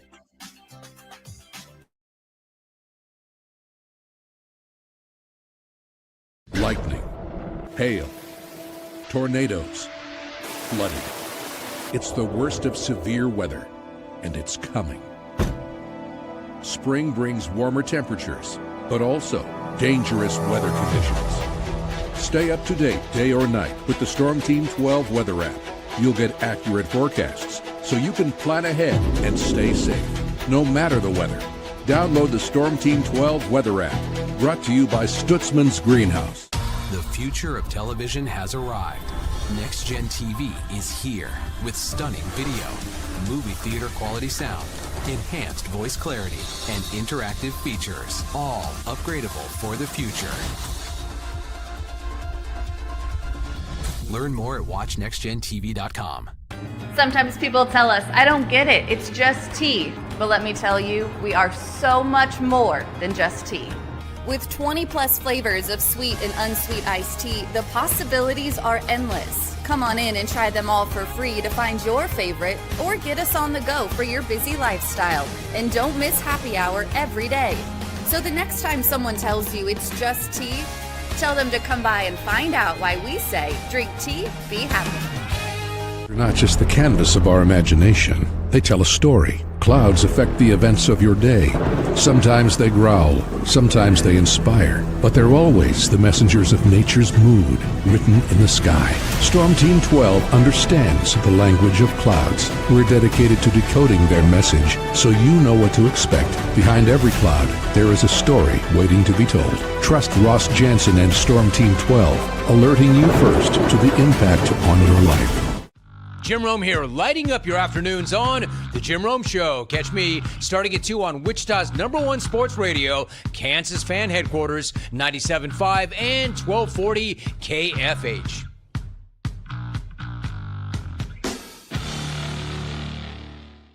What is GMFB overtime?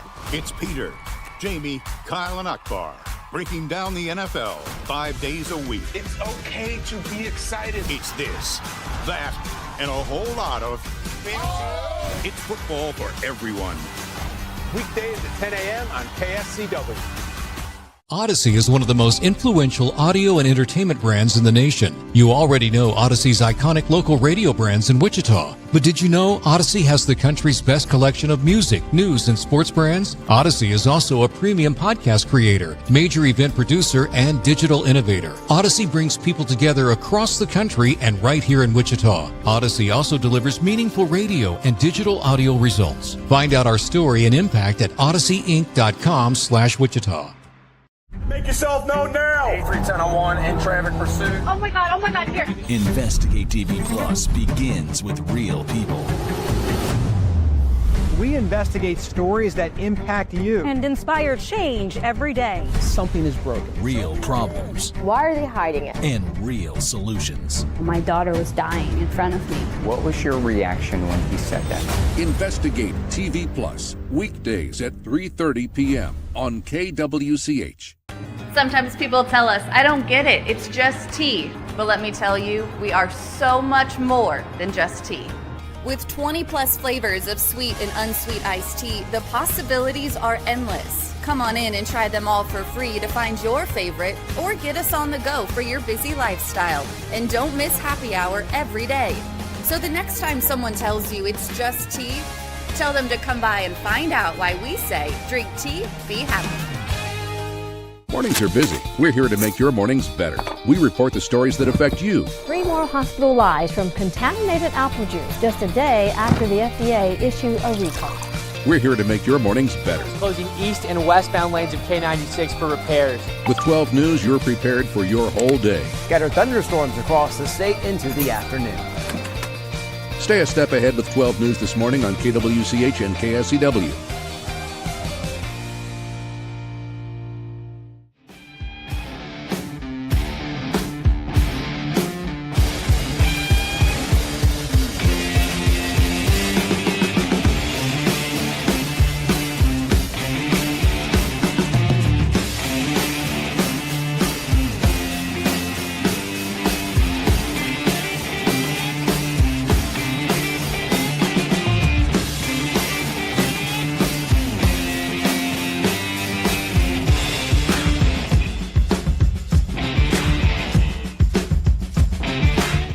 FH.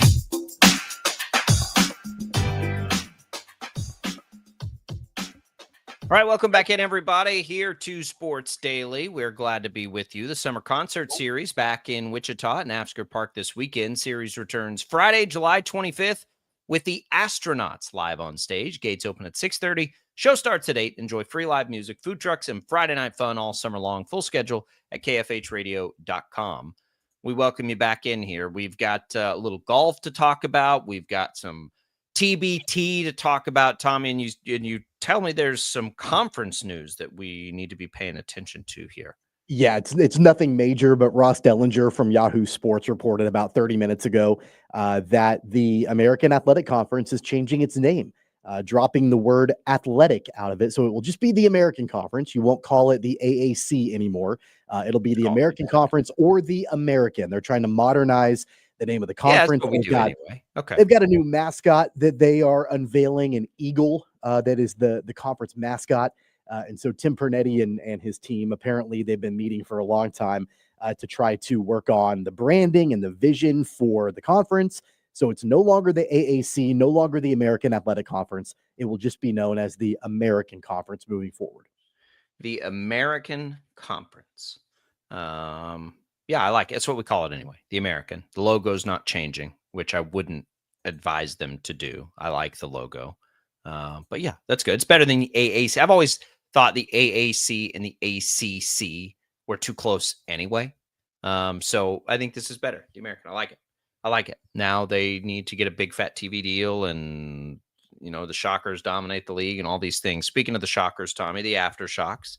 Did you watch any of the game last night? I did. I watched quite a bit of it. It was a fun game. Aftershocks looked really good. They looked really good, and it's so funny because we expected Marcus Keene to be really good, and last night it was Nike Sibande, who really kind of lit it up a little bit. 22 off the bench. They brought up a good point on the broadcast. I guess in college he was the ACC's sixth man of the year one time, so that's kind of a role he's familiar with. Taylor Eldridge reported last night that Connor Frankamp was a little nicked up, so they were just kind of taking it easy with him.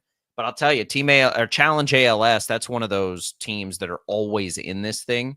So, and you could see them make their run, and the Aftershocks took that run, took it blow for blow, and then put on the gas at the end of the game again and turned it into a really big win. And now they'll play the Houston team, Forever Cougs, who are the top seed, but they'll play it in Wichita. They had a big win also. They've looked really good in this tournament. And that'll be Tuesday night at Coke Arena. So if you're looking for something to do, Marcus McDuffie after the game, I saw challenge the fans a little bit. I'll be honest. I thought from what I could see on TV, and I didn't see the attendance number, I thought that was a good crowd. I thought the crowd looked fine. Yeah, it was a good crowd, I think, from what I could see on TV. I don't think it was a great crowd. No, it's not one of those that they've set records with in this tournament. But there are fewer Shockers on the team and no KU K-State this year. I think that was a very fine crowd. And McDuffie actually did just post about 10 minutes ago on X talking about how it would be great if, more fans came out for the game on Tuesday, home field advantage. We know about the way that the TBT is kind of changing things a little bit to where depending on who sells the most tickets up to a certain point, then you get that home court advantage. And so, McDuffie's kind of taken that lead role, I think, to be kind of the spokesman of this team to try to get the fans rallied and get them out to Coke Arena. Well, they need to, because you've got the potential here. If I understand it correct, and you can tell me if I'm wrong, if they can do the attendance thing and win, they would potentially in that next game, I believe it's the next one, get K-State or KU, because that's who's K-State and KU are playing in that KC region, which beating them in attendance is going to be a challenge if they're playing each other for the first time up there. I would say that task is going to be large to get to outdraw them collectively, which is I hope that I'm reading that right on the bracket, but I think that's the scenario that is out there right now. I think so too. It's going to be a challenge. I think considering that you've got those two teams facing off against each other, I think the good news would be that at least if, let's just say, Wichita does not get the home court advantage, at least we're talking about a relatively short drive up the road to Kansas City, as opposed to getting on a plane, right? So okay. Yeah, let me look at this. Okay, so when I'm looking at the bracket, they're actually a round behind. So the winner of that game will then have to play one more. So they're not yet to the point the Aftershocks are. They each just won their opening games. Now they have to play, but they would still have another one. So there's still a chance that if Wichita State wins their next game, they would not play, which is kind of a bummer. But it's not still going to, because the ticket sales are collective, right? From the way you understand it, like it's a total regional ticket sales to see who hosts. I believe so, yes. You still face the burden of those two playing each other at any point, because that's going to go into the total pool. So yeah, that challenge still exists, and you're right. The travel would be much easier if they just all had to drive up the street basically to go play that game. But Wichita can do it. It's a Tuesday night. It's 8:00. I don't think there's anything else major going on around. It's a little trickier because it's not quite as many shockers. But man, the reality is these dudes are good. Like these guys are a well-oiled unit. Some of these veterans of this tournament, they looked really good. Well, and we're not talking about tickets that are, $50 or $100 or, more expensive. Like they start at like $10, so especially on a Tuesday night when it's like 100 degrees outside. Yep. I don't think there's anything better than when there's not a whole lot else going on and it's really, really hot outside to go grab a $10 ticket and go to Coke Arena to watch basketball. Yeah, I might look at that myself, actually. Maybe take the kids or something. That'd be fun. It's an 8:00 tip. So be ready to get after it. They'll need it. You got to win. You got to get there first. This is, look, people have said, this might be their best chance to win this thing. And I think they've had some really good teams. Those first two rounds, they've at least looked as impressive, let's call it, as they ever have. I think they got a shot. I don't know what the odds are right now. Maybe the odds came up. I was going to try and bet them last night, but when I looked, they weren't listed yet. But it'd be cool if you could find like an odds to win the tournament, like a TBT futures odds. I don't think it's out there, but I think they'd be as good as anybody. They've got all these guys that have done this so many times, including their own players. Right now, at this point, Marcus McDuffie and Rashard Kelly and Connor Frankamp, like they're grizzled veterans of this tournament too. Like everybody involved, it feels like with them knows what it's going to take to win something like this. It's $1 million for these dudes. That's pretty damn cool. That's become the narrative this season that I think everybody has talked about. Even the TV broadcast last night, they were discussing it. Zach Bush, when he was on our program, discussed it about how enjoy this team as it is right now because it's going to be harder and harder to keep it together as the years go on. Because as you mentioned, McDuffie, Kelly, Frankamp, like those guys are getting older. And how much longer can you keep the current iteration of this team together and productive and winning games? And so, the fact that we've seen fewer and fewer shockers on the team, I think tells you that it's becoming harder to be as productive because you've got guys that are getting older. They've got other things that are going on, whatever. So get out and enjoy it now because it's going to be difficult, I would imagine, in a couple of years from now to have a team that is as successful as we've seen this group of players be. And who's the next wave? Because guys just haven't been around that. It's probably Xavier Bell. I don't know who the next wave of guys who might be interested in playing this would even be because guys are in and out of the program so quickly now. I will tell you that tonight, tonight at 8:00 is Purple Rain JHX Hoops Jayhawks. The KU alumni team is a 4.5-point favorite. I didn't watch either of them play their opening round, so I'm not, I don't have a lot of insight there. The Aftershocks are 1.5-point favorites against Forever Cougs.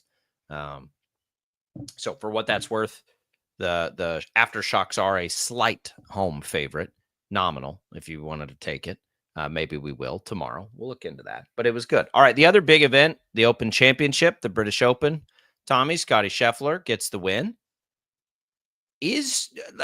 Look, Scotty Scheffler and Tiger's parallels thus far in their careers are really oddly, eerily close. Like somebody put up the number of days was the exact same to win the number of majors. And like it's getting to the point where I think, we clearly have our best shot at the next one of these, the next Tiger. He's not going to have the same impact on the game of golf as Tiger did. But if we never thought we were going to see another Tiger, another guy come in and just dominate, we're seeing it right now. Like Scheffler is doing that. Well, and now we're on Grand Slam watch for him too. He's one leg away from completing the career Grand Slam. He needs a U.S. Open. He's got everything else. He's got a couple green jackets. He's got PGA championships. Now he's got the Open Championship. Most recently, it was Rory McIlroy finally getting his green jacket and completing his career Grand Slam. but there's only a handful of guys in the history of the game that have done all of those, have won all of those tournaments. And so now we kind of shift our eyes to that for Scottie Scheffler going in to 2026. And the US Open is always incredibly difficult, but that's really where things stand now for him. As far as the number of wins and the way he dominates fields, he just doesn't make mistakes. And you and I talk about that a lot whenever we talk about Scottie Scheffler. He's kind of like, I saw this comparison on social media, and actually I think it rings really true. Scottie Scheffler is the Tim Duncan of golf. Like, he's so dominant in what he does, but he's so low key. You know, he's not flashy. I think that's a great comp because he just kind of goes about his business and keeps his head down.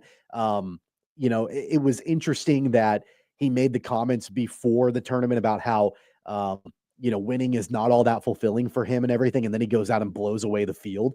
And you kind of watch him and you're like, man, like, I'm sure he is happy about this, but how much longer will this happiness actually last for him? Because that's really not the priority for Scottie Scheffler. So he's fun to watch just because of the way that he plays. But from a personality standpoint, he doesn't have like that fire that Tiger had for so long. And that's okay. It also doesn't feel like he just absolutely kills people the way Tiger did. Scheffler seems insurmountable. Tiger seemed like an actual tiger, right? Like, he seemed like he was out hunting people. Scheffler Duncan is one of the greatest comps I've ever heard. Like, he is very Tim Duncan. He's going to do his thing. Personality wise, yeah, I like I think his personality is great because these other guys, like, you can't get mad at him.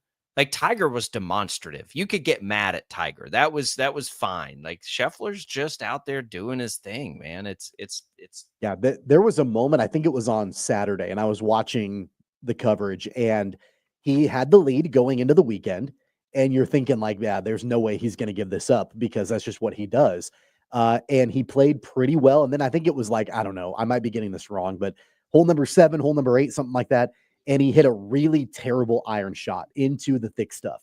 And you're like, all right, well, this is an opportunity now for the rest of the field to catch him. And he's going to drop a shot, maybe 2.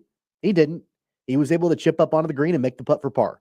You know, and so he just, even when he makes mistakes, he doesn't compound those mistakes. And I mean, he's just the guy. You said insurmountable. I think inevitable is a good word for him too. Once you give him the lead, he's never going to give it back.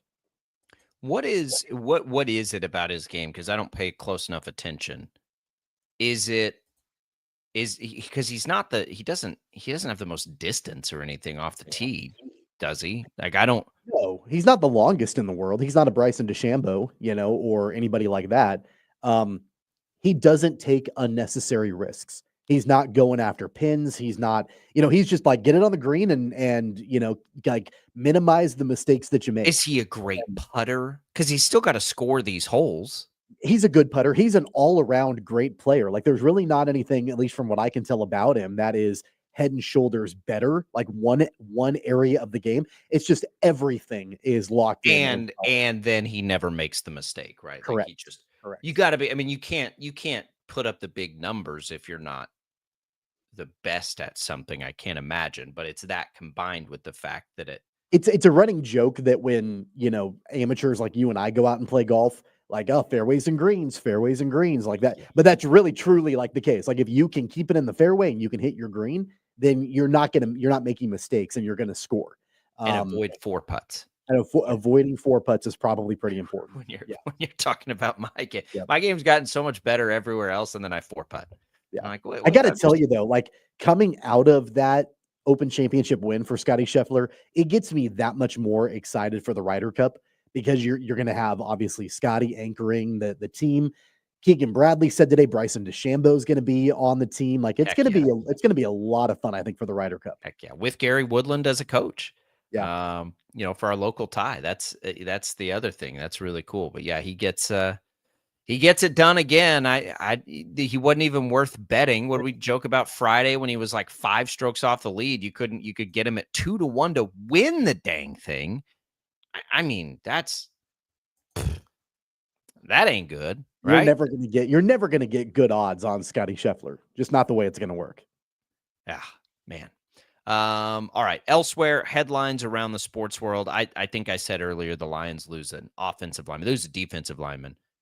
We were talking about offensive linemen, but they lose after last year too. They've got to have such shell shock from that after they lost Hendrickson. So they start in the hole. That was a pretty big headline there.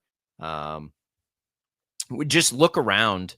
The Cowboys are in the news a little bit because of the Parsons deal and compared. I told you what I thought about that. I think the Cowboys should trade not this year. When is he a free agent? Like, I'm so sick of talking about the Micah Parsons contract, and then we see the J.J. Watt contract, and I'm like, what? Like, you can't do that. You can't do that deal. Jerry Jones bumbled that from the beginning.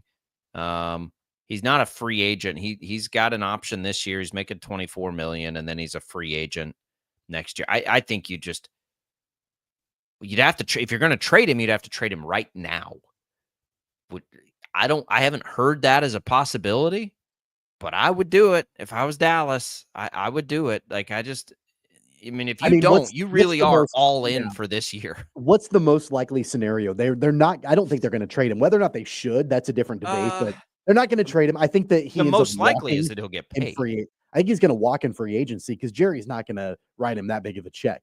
He'll walk in free agency when that time goes. Jerry always caves. For that kind of money, I have a hard time thinking that's going to happen. Look at what he just did for CeeDee Lamb and Dak Prescott. He always caves. That's a lot of money for Micah Parsons. Like, that's a reset the market. He times these poorly. That's what he does. Like, he gives guys contracts too early and then misses the opportunity to get out ahead of a deal like the Chiefs just did with Karlaftis. Now, Parsons would have been more expensive at the time than Karlaftis was, but you still could have avoided. Waiting is going to cost them. If they end up re-signing him, waiting is going to cost them $15 to $20 million a year. Yeah, it's crazy. But they've got people saying Super Bowl or bust, which of course they should say Super Bowl or bust, but they've got to come up with a plan. They're going to be an interesting watch this year because this is the first. When do you ever remember them not getting like any love before a season ever? They always get I feel like people are acting like they're going to be bad. They're not going to be bad. They're just not going to be good enough, but they're not going to be bad. Like, what are people seeing that make you think that they're going to be a terrible team? I don't get it. I could be missing something. Man, I don't get it at all. I think they're going to be fine. I think they're going to be what they always are, but they're not going to be bad. They're going to win games where you're like, wow, that was impressive. And then they'll, lose in the first round of the playoffs probably. All right, we'll come back. We've got Jalen Thompson on deck. Talk a little Royals baseball with a Royals insider next.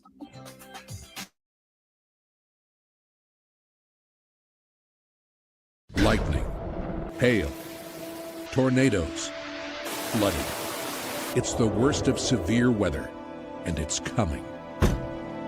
Spring brings warmer temperatures, but also dangerous weather conditions.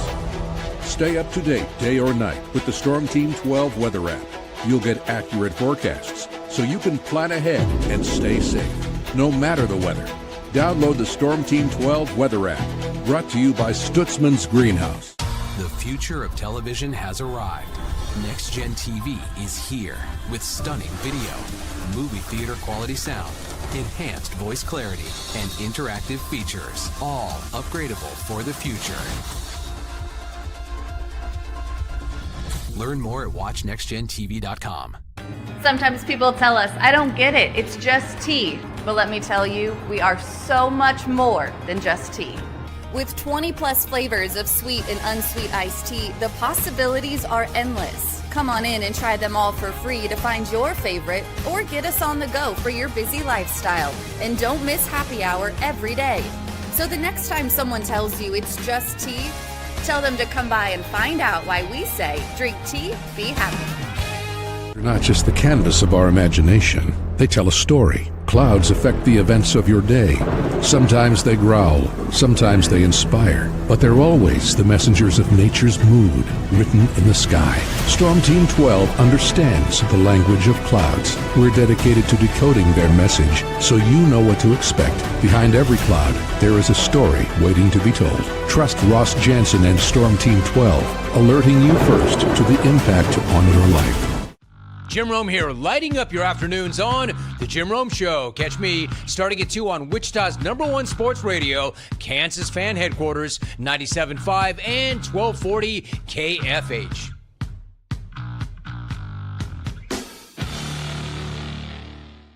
What is GMFB overtime?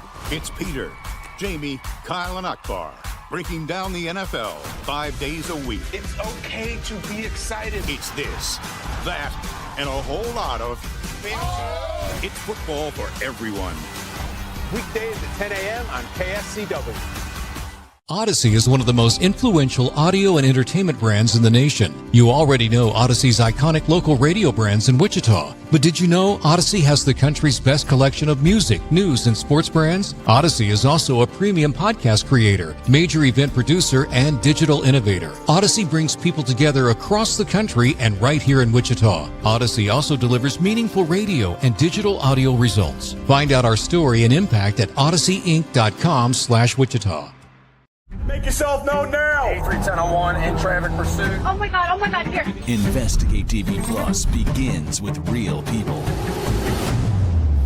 We investigate stories that impact you. And inspire change every day. Something is broken. Real problems. Why are they hiding it? And real solutions. My daughter was dying in front of me. What was your reaction when he said that?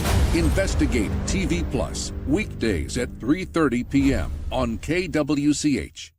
Sometimes people tell us, I don't get it, it's just tea. But let me tell you, we are so much more than just tea. With 20 plus flavors of sweet and unsweet iced tea, the possibilities are endless. Come on in and try them all for free to find your favorite or get us on the go for your busy lifestyle. And don't miss happy hour every day.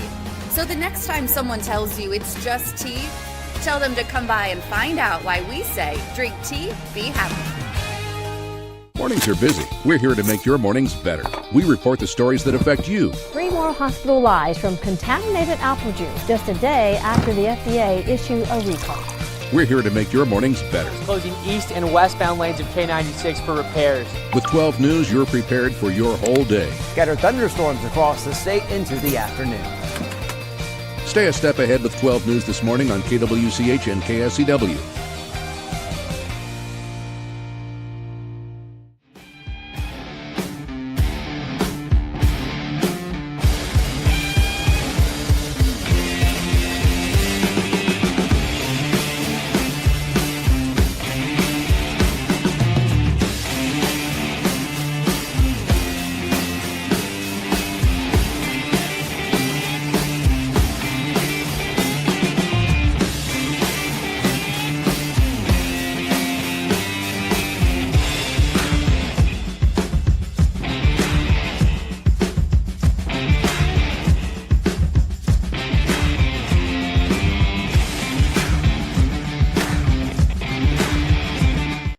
KFH.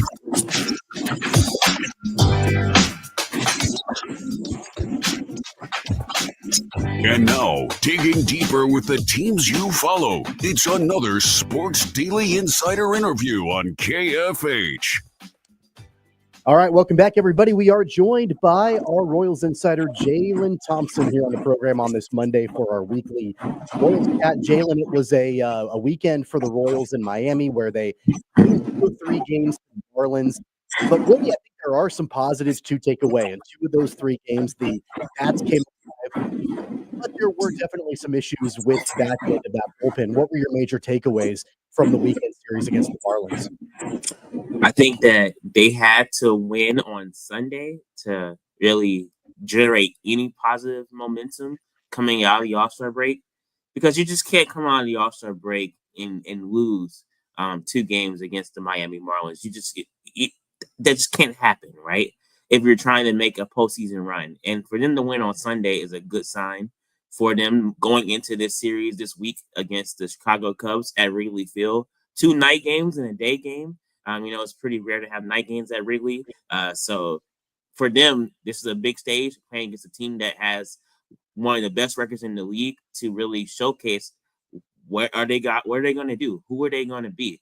If you get swept in Chicago, now you're 7 games under, and the trade deadline is 10 days away. So I think that's the big sign that they won on Sunday. And I think that Salvador Perez coming back and getting into form, he has 6 home runs in his last 10 games. I think that's also a big sign for them in the offense as well. Well, I was going to ask you, is there any room, Jalen, for optimism in a series like that when in 2 of the games the offense really produced well? Do they have time and room to be optimistic about that, or is it just win at all costs, don't really pay attention to anything else? When I look at that series against the Marlins, I think that you can have some optimism, but also look at who they face pitching wise. You face Sandy Alcantara, who is a former Cy Young winner, All Star, but he hasn't been himself this year, and so you got 7 runs basically off of him, and then you face a young guy in Jansen Junk on Sunday, which you hit around, but you didn't hit around till you saw him about another time through a lineup. But that game against on Saturday, Cal Quantrill, you faced him before and he's owned you and he owned you again. So it's like the offense, you can have some optimism, but you need to see it more consistently. You need to, if they go to Chicago and they hit the Cubs pitching and they make a statement, then I think you can have some optimism. But for right now, I don't know if you can. I think one area, at least offensively, that I think is important to take a look at is the way that Salvador Perez has come out over the last month or so. He had really struggled early on in the season. The average was relatively low. The power wasn't quite there the way that we had expected. But he's really, at least in the last few weeks or so, it seems like that power has come back. What are you seeing from him? Yeah, I think so too. And just from watching him at the plate, Tommy, he's not swinging at some of those early pitches that would be down and away out of the zone like he was earlier this season. Now he's kind of locked in. He's kind of refocused. He said he's been working on some things with the hitting coaches, and I think he's kind of just got his scope back together, for lack of a better word, where now he's zeroing in on pitches that are in the strike zone, and that's allowing him to drive the baseball. Also, I think with it being the summertime as well, the balls are flying out of different parks and venues. So that also helps as he's hitting line drives. I mean, he's scolding the baseball with every at bat that he's coming at the plate. So he's in a real groove right now. He is in a groove. Is Cags coming? I saw he took one the other way, which is a big step for him. Yeah. He's got to play through it, although they did sit him the other night. Like, what are we feeling? What's the vibe with him? I don't know that I would. This is just like pure speculation. Like his body language, he seems sometimes a little bit defeated. Is he hanging in there from what you're hearing? Like, in his mental state. Oh yeah, he's hanging in there. He's doing everything he can, and he's pretty much fine as it comes to dealing with navigating a rookie season. It's not always going the way he wants to go at the plate, but he continues to work hard each and every day. And the defensive part is, I think, what a lot of people in that clubhouse is really happy and really glad to see come around. He's playing really well in right field. Yeah, he's gonna have his some lapses, but that's every rookie as they're trying to navigate different stadiums and trying to learn the outfield. But like you mentioned, Jacob, hitting the ball the other way, I think that's a big sign for him. The reason why he didn't play on Saturday against Cal Quantrill is because he has reverse splits, so he's really tough on left-handers, but right-handers hit him very well. So I think that's the reason why they didn't put him in the lineup. If you notice that they went pretty much all right-handers in that lineup that day, outside of Vinny Pasquantino. So I think if you look at what they're trying to do with Cags, they're going to continue to work with him. I think he's going to come around. Like I said, he just needs more bats. And the more bats you get, the more you learn different pitchers and the more you can be successful. We got to talk about the back end of the bullpen a little bit here, Jalen. So Friday night, Estevez struggled. Saturday night, Ursig struggled. Is there any room for like major concern for those guys as we move forward? I don't think so. I think with relievers, you're going to have nights where they're not going to be on. It's just the nature of the beast trying to come out and pitch 65 to 70 appearances a season and try to hold down a lead or protect the lead or whatever it may be.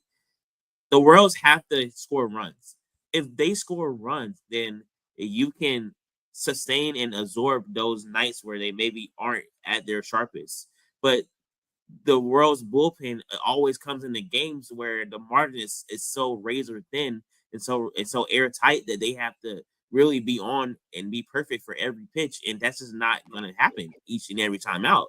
So the only way that you can alleviate some of those bullpen lapses that you're seeing is by scoring runs and scoring early. And the Royals, they just have not shown that they can do that consistently. Like you guys mentioned, one day they score 7, the other day they score 1, and they score 7 again. So they have to find a way to drive some runs in. It's no secret they are one of the worst scoring offensive teams in franchise history, and that's just where we are at. And it's not early; it's getting pretty much late now. So they have to figure out a way to fix this offense if they want to go anywhere near the playoffs. Hopefully, it's not too late. Jalen Thompson, Royals beat reporter for the KC Star. So let's talk about the deadline. Lugo is the elephant in the room. I don't know that there's urgency to do anything. I also don't know that they need to add anything to really change their trajectory. They either play better or they don't. Lugo's the one guy. Yeah. What is the thought with Lugo right now? Everybody's going to want him. I know he's just a rental, but what's the thought there from what you're hearing? I think the Royals are at a point where they don't want to move him, but I also believe that they have to decide what this season is going to be. So, like I mentioned earlier, if they go and play Chicago and they get swept and they're 7 games back and you're 6 days away from the trade deadline, are you willing to make that move and say, you know what, the season is not going the way we want it, and let's just get something for Seth Lugo? Or do you win some games in Chicago, come back home, maybe a game under 500 if you sweep, and then you're like, we're in this, let's go. So I think this series is this week, I believe, is really going to be important for the Royals, because you have Chicago, then you have Cleveland, and then you got Atlanta, and then you got the trade deadline. So in Seth Lugo's case, I'm sure they're getting offers. I'm sure everyone wants to add him to his rotation, to their rotation. I'll even throw in Carlos Estevez too, because what's the point of having a closer if you're gonna be out of the playoff race? You can get something back for that as well. So I think this is the week. But Seth Lugo seems like he has to be traded, because you're paying him $15 million regardless if he opts into the player option. If he doesn't, you're paying him more. Do you really want to have that in your starting rotation when you're already paying Michael Wacha, and you're going to have to pay Cole Reagans again and things of that nature down the road? I know that obviously they were able to salvage the series with a win yesterday, but do you get the sense that they're pressing? Because I think that's kind of been off and on. Like sometimes during the season they've looked that way visibly, other times they haven't. I got the sense that at least in the opening 2 games, that especially on Saturday when the offense wasn't coming along for them, that they were pressing a little bit. And I would imagine going into a series against the Cubs, it's going to be really difficult to not feel like they're pressing also. But you contrast that with the way the Marlins played, and they're free and loose, and they've got nothing to lose. You know, like you can just really tell the difference between the 2 teams. Yeah, I think so. I won't say that they are pressing, because I don't get that sense from them. But I do think there are moments where they feel like someone has to get it done, and it kind of matriculates through the whole lineup, where guys will maybe change or alter a little bit in their plate appearance, where they might swing for the fences, or they might try to really get this run in, and it doesn't happen. I think we saw that a lot on Saturday, but on Sunday they just went with the pitch. Like you saw Jonathan India double, you saw Bobby double, then Salvi doubles, and then Jack drives him in, and it looks like the Royals offense, right? So they have to figure out a way to do that more often. And I just don't know if they can do that with the Cubs you're going to throw at them this week, and just what else is going to be down the pipeline. They have a good schedule to come back and do some things, but is this offense really strong enough to do it?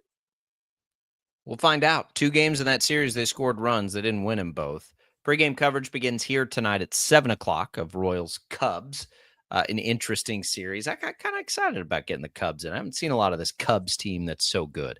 They're really good. Jalen, we'll follow your work at the KC Star at Jalen Thompson on X. We appreciate it. Buckle up. These next couple of weeks are going to be tight. Yes, sir. Thank you guys for having me. See you guys soon. There goes Jalen Thompson.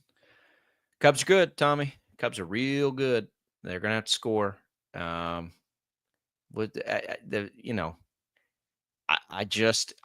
cannot. This has been a difficult year to just like handicap for the Royals. They have so many players you like, and they just cannot, outside of one brief stretch this year, string it together. We'll see. We'll see if the offense from the Marlins series translates. But yeah, Jalen's point is good. That was the Marlins pitching, which hasn't been very good this year. So you're going to get Noah Cameron on the hill tonight for the Royals, and we still don't know who's starting tomorrow.